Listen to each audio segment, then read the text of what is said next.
Navegando por la internet, me encontré con una galería que bien podría resumir fehacientemente los horrores que ha vivido nuestro país en las últimas décadas.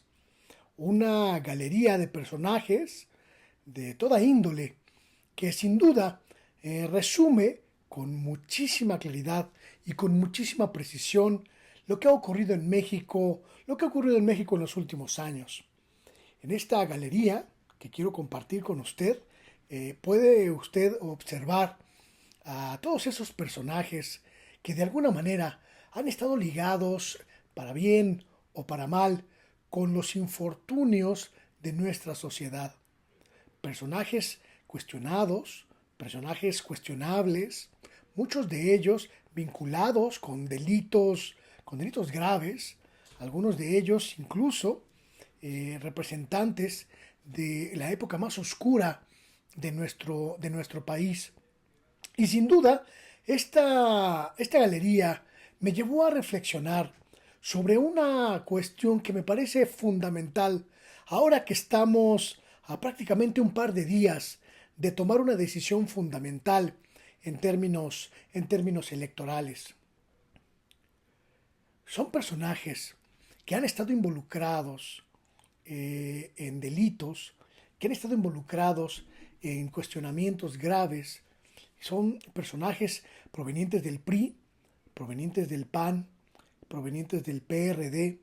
Algunos son empresarios, algunos son políticos y también empresarios, y algunos son políticos para poder ayudar a empresarios.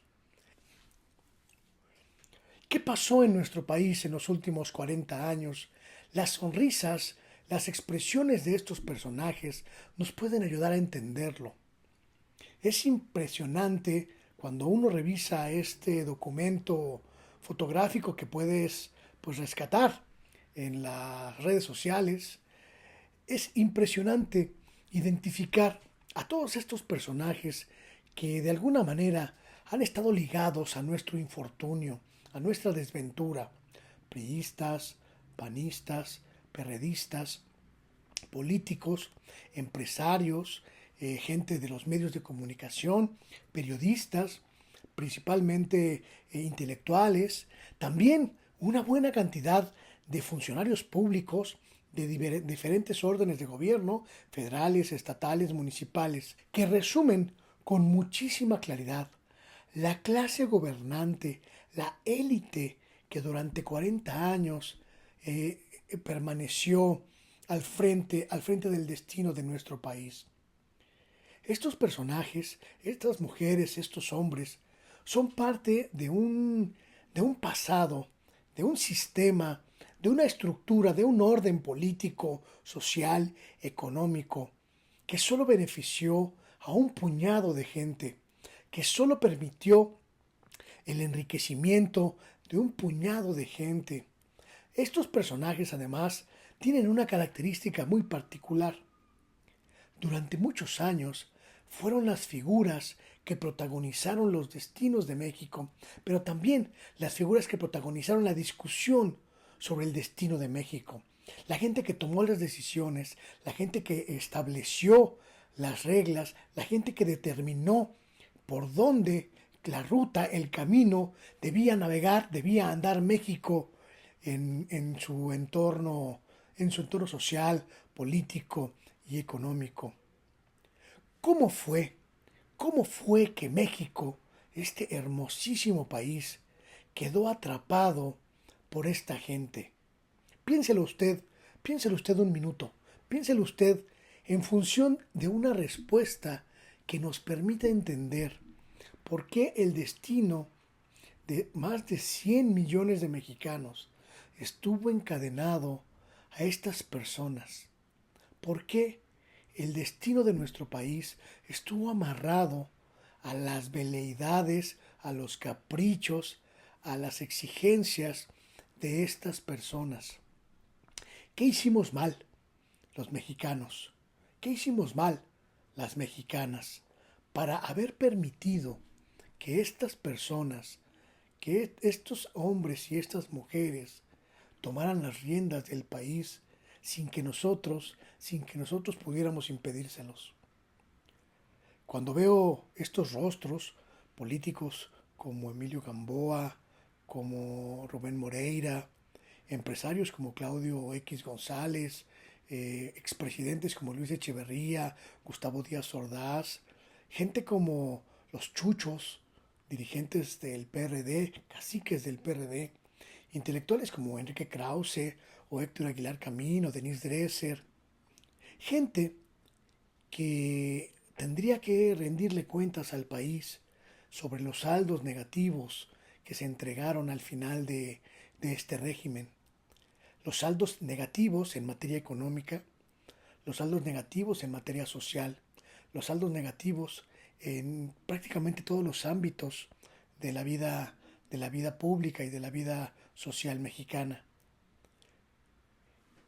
Es importante identificar esta galería de horrores, esta galería de personajes siniestros, porque también nos permite plantear la reflexión que le decía hace un momento, la reflexión del futuro.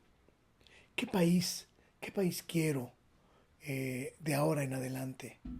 ¿Qué posibilidades tengo de que mi país deje de estar en las manos de esta gente y encuentre un rumbo de la mano de gente de probidad, de gente honesta, de gente honorable, de gente sin compromisos, de gente sin intereses, de gente que vea por el interés colectivo y no por el interés personal o el interés de un pequeño grupo? ¿Cómo puedo hacer para que mi país deje esta senda de saqueo, esta senda de burla, esta senda de ignominia que ha transitado durante tantos años, para volver hacia el camino del desarrollo, hacia el camino de la igualdad, hacia el camino de la equidad, hacia el camino en el que todos los mexicanos y todas las mexicanas valgamos exactamente lo mismo, donde todos los mexicanos y todas las mexicanas seamos iguales, donde cada persona tenga el mismo derecho y las mismas posibilidades y las mismas oportunidades de desarrollo, de educación, de servicios públicos, de acceso a la justicia, de acceso a las leyes, de beneficios sociales, de beneficios económicos. ¿Cómo podemos construir un país donde no haya alguien que esté por encima de la ley? ¿Cómo podemos hacer un país? ¿Cómo podemos construir un país donde los medios de comunicación realmente sirvan a la sociedad? Y donde los empresarios realmente tengan oportunidades de desarrollo, pero sin necesidad de entregar diezmos, sin necesidad de corrupción. ¿Cómo podemos construir un país donde los políticos rindan cuentas precisas y no utilicen el dinero público, el dinero de todos, para su beneficio personal? Esta galería de los horrores que me encontré en internet me ayudó también a reflexionar sobre los grandes pasos que hemos dado en los últimos años. Los grandes pasos que nos han llevado a que toda esta gente, a que la mayoría de esta gente esté enojada, muy enojada por la decisión que tomamos hace algún tiempo en las urnas. Y también el hecho de ver sus rostros y el hecho de entender sus historias, el hecho de reconocer en estas personas las diferentes situaciones terribles que ha vivido el país, también me ayuda, al menos a mí, me ayuda a entender lo valioso que es el pequeño y simbólico acto de ir a la urna y cruzar una boleta. Pero también es muy importante saber que este puñado de mexicanos es solamente una pequeña muestra de una sociedad que en realidad es grandiosa, es fuerte, es potente, es poderosa. Una sociedad, una ciudadanía que ha elegido finalmente recuperar su destino. Me parece que es muy importante reflexionar sobre esto para tener claro lo que vamos a hacer. Yo las invito a observar con detenimiento estas caras, estos rostros, estas expresiones. México merece un futuro mejor. México merece un futuro distinto. Nuestra sociedad merece equidad, merece igualdad, merece desarrollo con justicia y con libertades.